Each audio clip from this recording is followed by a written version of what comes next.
In this video, I'm going to show you the recent update to GrowthWheel Online. If you go to your client list, the first thing you're going to notice is that we've added a new column for intake form submission date. This field shows the date when the intake form for your clients was submitted.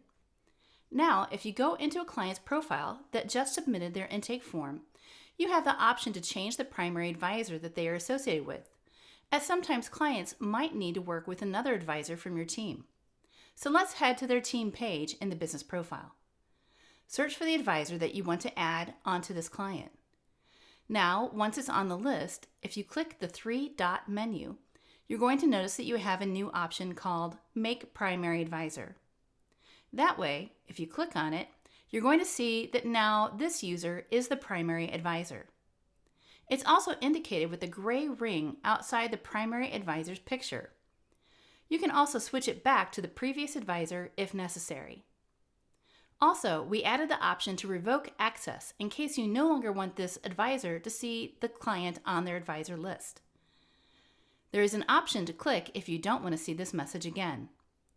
Once you click yes, you will see that the advisor is no longer on this particular client profile.